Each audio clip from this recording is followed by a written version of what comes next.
now to Katherine from the ICS. Hello, everybody. You're going to have to tell me if I start waving my hands around because I'm a hand talker. Thank you so much for everyone who took part in this and has sort of fed into this piece of work. So as part of when we put in for funding, we said that we would sort of support communities to sort of share their stories and to begin to communicate sort of both with us and with other people. That includes the media, that includes on social media, and share sort of maybe some of the experience and knowledge that maybe we keep in a white tower sometimes. And that's a big part of what we wanted to do.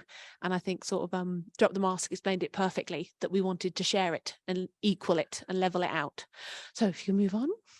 So it is available online and the link will be coming out shortly.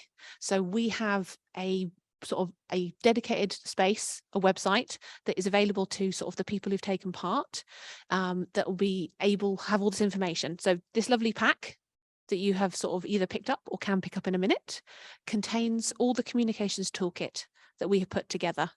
My lovely comms colleague isn't with me. He would explain it much better than I would, but in it is sort of templates to do with photos, to do with social media, to do with media releases. And I think what we're thinking about is a lot of you have really lovely stories. You make really good impact on people. You get grants and funding and you deserve to shout it from the rooftops. And we really want you to be able to do that.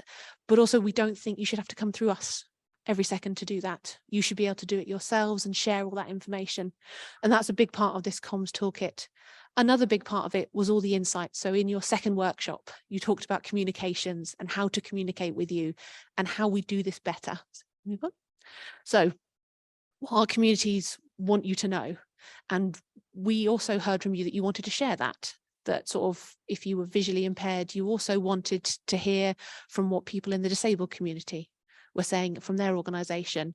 If you came from the St Denny's group, you wanted to hear about the mental health organisations. So a big part of this is sharing. So you can move on.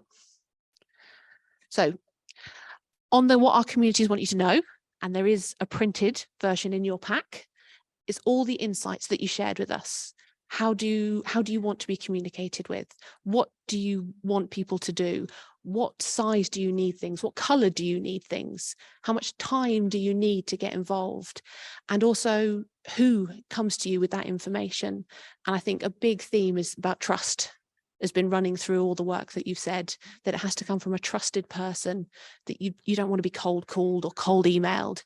You want that information to be shared through a trusted source, through a trusted person, which has really been highlighted by the community researchers. They've been able to come out and talk to you about things and also share all that learning. So I appreciate there's only 3 on there. The rest are on there now.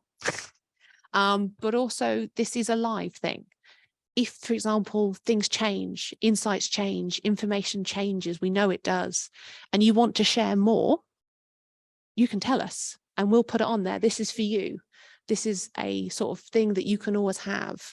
And we want it to develop as it goes, a bit like the local research plan. We want to share all this lovely stuff that you told us, and it's in the pack. And I really hope you have like conversations with each other about what's in the pack and what people found and what they learned and what they shared. And I think the thing that really did stand out for me that has already been mentioned was the St Denny's group, who said they got so excited when they were building or talking about their campaign.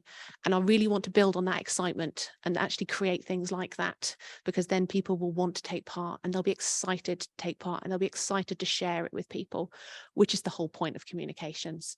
So if you have any questions, please come find me in a minute because I'm getting quite nervous stood up here. But otherwise, again, a huge thank you to everyone who took part in this, because it really has, for me, realised something that I've been wanting to do.